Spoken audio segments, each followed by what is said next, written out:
নমস্কার, নিউজ 18 বাংলায় আপনাদের সকলকে স্বাগত। আমি প্রিয়াঙ্কা রয়েছি আপনাদের সঙ্গে রাত 9টা মানে নিউজ রুম লাইভ।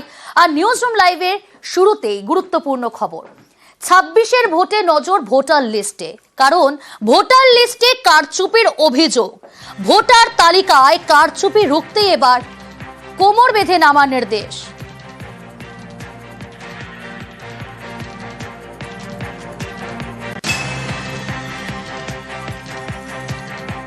দু 215 পার এই টার্গেটও বেঁধে দিলেন তৃণমূল নেত্রী মমতা বন্দ্যোপাধ্যায়।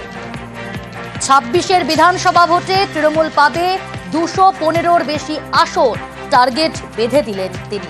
তার হুঙ্কার, এবার বিজেপির জামানত বাজেয়াপ্ত করতে হবে।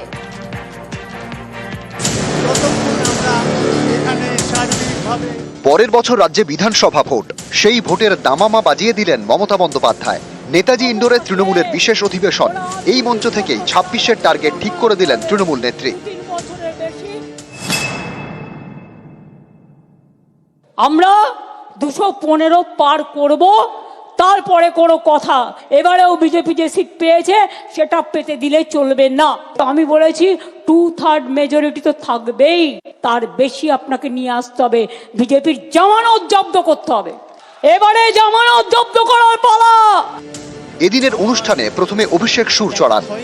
মমতা বন্দ্যোপাধ্যায় গত মাসে বিধানসভা থেকে বলেছে 2/3 বেশি আসন নিয়ে তৃণমূল ক্ষমতায় আসবে। 2/3 মানে 195 বা 196টা আসন। আমি আপনাদের বলবো, আমরা 214টা আসন 2021-এ পেয়েছিলাম।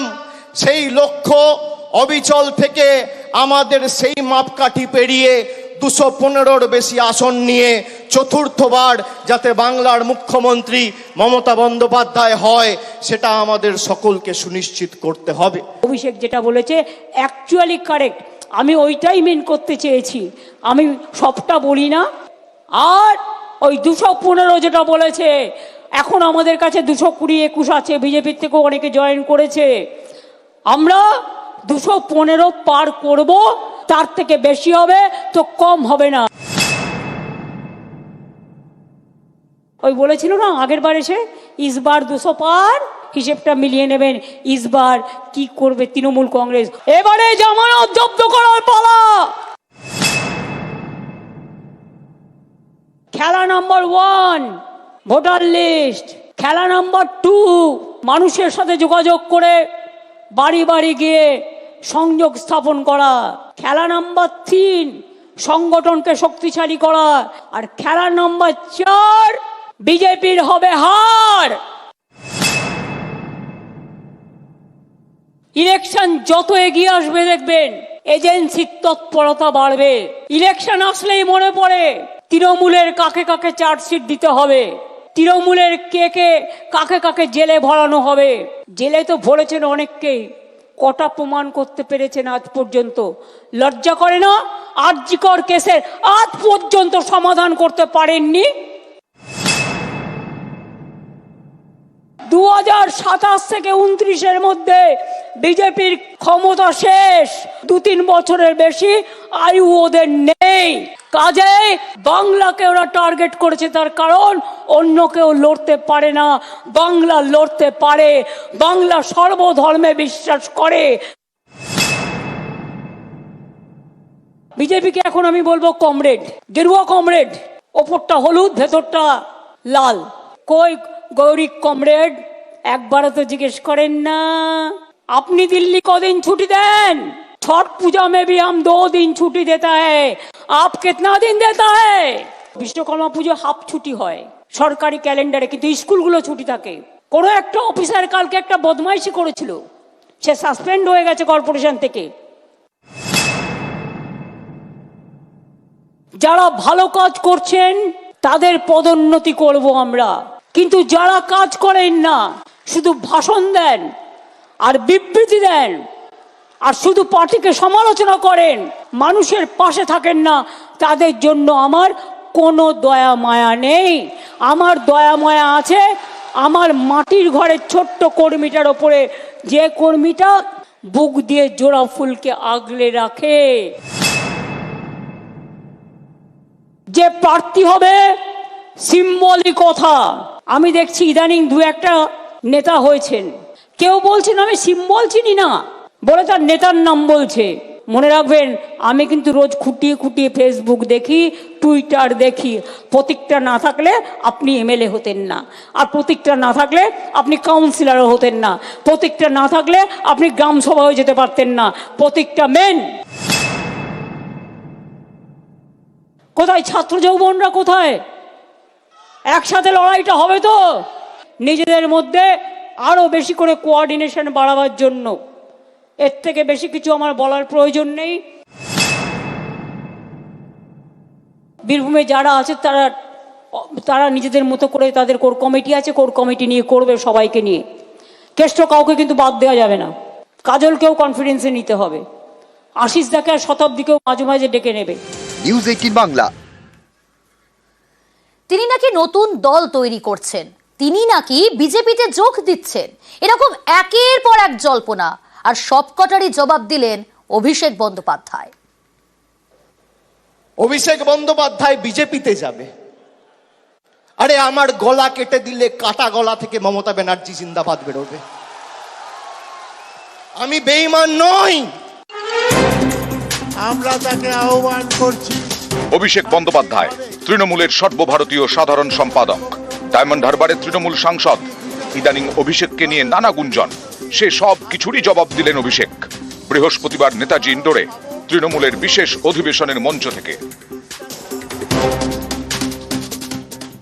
বাজারে রটিয়ে দেওয়া হচ্ছে অভিষেক বন্দ্যোপাধ্যায় বিজেপিতে যাবে। আরে আমার গলা কেটে দিলে কাটা গলা থেকে মমতা ব্যানার্জি জিন্দাবাদ বেরোবে। আমি বেঈমান নই। বাজারে ছড়িয়ে দেওয়া হচ্ছে নতুন দল আসছে।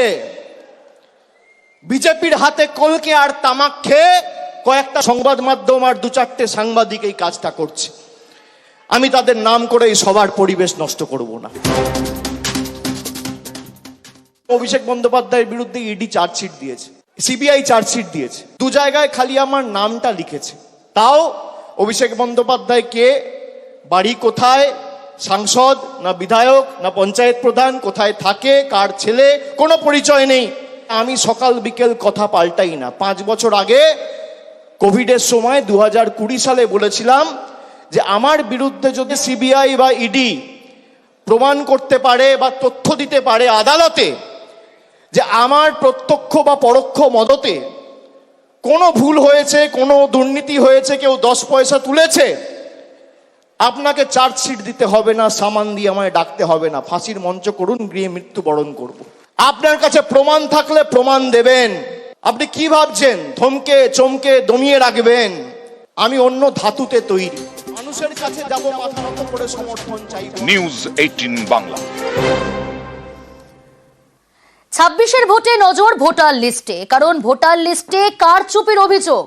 ভোটার তালিকায় কারচুপি রুখতেই কোমর বেঁধে নামা নির্দেশ দিলেন মমতা বন্দ্যোপাধ্যায়। নেতাজি ইন্ডোরে তৃণমূলের বিশেষ অধিবেশন, আর এখানেই তৃণমূল নেত্রীর সুর সপ্তমে রাজ্য স্তরে তৈরি করে দিলেন কমিটি, আর সব জেলার নেতৃত্ব এই কমিটির কাছেই নিয়মিত রিপোর্ট জমা দেবে। আজকে মহারাষ্ট্রে হারিয়েছে কি করে? ওরা ধরতে পারেনি। আজকে দিল্লিতে হারিয়েছে কি করে? ওরা ধরতে পারেনি। ওরা বাংলাতেও শুরু করেছে, বাংলায় আমরা ধরবো এবং যোগ্য জবাব দেব। পাখির চোখ 26-এর বিধানসভা ভোট, তার আগে তৃণমূলের নজর ভোটার তালিকায়। তাদের দাবি ভোটার তালিকায় কারচুপি করছে বিজেপি। এভাবেই একাধিক রাজ্যের বিধানসভায় তারা পদ্ম ফুটিয়েছে। বাংলাতেও তারা একই পথে এগোতে চাইছে। এই অভিযোগের সরব তৃণমূল। বৃহস্পতিবার নেতাজি ইন্ডোরে তৃণমূলের বিশেষ অধিবেশন থেকে এ নিয়ে চ্যালেঞ্জ ছুড়ে দেন মমতা বন্দ্যোপাধ্যায়। আজকে মহারাষ্ট্রে হারিয়েছে কি করে? ওরা ধরতে পারেনি। আজকে দিল্লিতে হারিয়েছে কি করে? ওরা ধরতে পারেনি। ওরা বাংলাতেও শুরু করেছে, বাংলায় আমরা ধরবো এবং যোগ্য জবাব দেব। এটা challenge, it's a challenge. Will you accept that challenge? লড়বেন, জবাব দেবেন। ভোটার লিস্ট ক্লিন করতে হবে, তা নাহলে ইলেকশন যাওয়ার কোনো প্রয়োজন থাকবে না। যেখানে যেখানে অনলাইনে সব করেছে, ওরা একটা এজেন্সি পাঠিয়েছে বাংলায়, অ্যাসোসিয়েশন অফ বিলিয়ন মাইন্ডস বলে একটা কোম্পানি আছে, এবং কোম্পানি ইন্ডিয়া 360 সাবসিডিয়ারি নামে এখানে ওদের অনেক লোক পাঠিয়েছে। ডেটা অপারেটরদের কাছে কাছে গিয়ে ফিল্ড সার্ভে করেনি, বাংলার লোক যাতে ভোট দিতে না পারে একই এপিক কার্ডে বাইরের লোকের নাম তুলেছে। তার মানে বাংলার লোকটা যখন ভোট দিতে যাবে তার ভোটটা বাইরে থেকে এসে সে দিয়ে দেবে। তসলিম মিয়া বাড়ি কোথায়? গঙ্গারামপুর। এখানে নাম দিয়েছে জিজ্ঞেস মাকভানা। তার বাড়ি কোথায়? তার বাড়ি হচ্ছে গুজরাট আহমেদাবাদ। একই এপিক কার্ডে, কোথাও হরিয়ানা, কোথাও গুজরাট, সব জেলাতেই আছে। প্রত্যেকটা দেখতে হবে, কিন্তু ছেড়ে দিলে চলবে না। হরিয়ানা তো ভর্তি অনলাইন, দিল্লি থেকে করছে, এই করে দিল্লিকে হারিয়েছে, এই করে মহারাষ্ট্রকে হারিয়েছে। আর বলবো কি, সবই তো হরিয়ানা গুজরাট ভর্তি, আর পাঞ্জাব। মুর্শিদাবাদের ভোট তুলেছে নর্থ 24 পরগনায়, কারণ মুর্শিদাবাদের ভোট আগে হয়ে যাবে, ওগুলোকে নিয়ে আসবে নর্থ 24 পরগনায়, সাউথ 24 পরগনায়। This is the plan. বাংলার মানুষকেও আবেদন করব, আপনারা আপনাদের ভোটার লিস্টটা দেখে নিন প্লিজ, দয়া করে। তা নাহলে যে কোনো দিন এনআরসির নাম করে ছল চাতুরি করে কেটে দেবে। দুটো এপিক কার্ড থাকে দুজনের নামে একটা কার্ডে, তাহলে কি হবে? তাহলে আপনাকে ছাঁটাই করে দিতে 1 সেকেন্ড লাগবে। ডেটা অপারেটরদের লক্ষ্য রাখুন, অনেক জায়গায় কিছু মিষ্টির প্যাকেট গেছে। যারা এই কাজটি করেছে আমি হাতে নাতে ধরবো কিন্তু ব্লকগুলো, কিন্তু তার জন্য আমার ডকুমেন্ট চাই, এভিডেন্স চাই। অনেকে আরও তার দায়িত্ব পালন করেনি, তাদের জন্যই এই কাজটা সম্ভব হয়েছে। ডিস্ট্রিক্ট ম্যাজিস্ট্রেটদেরও দেখার দায়িত্ব ছিল।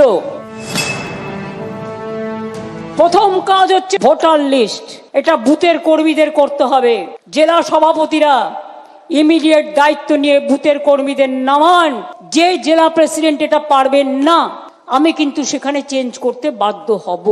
আমি 10 দিন সময় দিচ্ছি, ডিটেলস তথ্য বের করে অনলাইনের এগুলো কাটবেন। 3 দিন পর পর তাকে কিন্তু ইনফরমেশন দিতে হবে, এবং ইনফরমেশন তৃণমূল ভবনে পাঠাতে হবে। হয়তো কোথাও প্রবলেম হচ্ছে, সেই কথাটি জানাতে হবে। তার জন্য আমি স্টেট লেভেলে এই ভোটার লিস্ট সংক্রান্ত একটা কমিটি করে দিচ্ছি।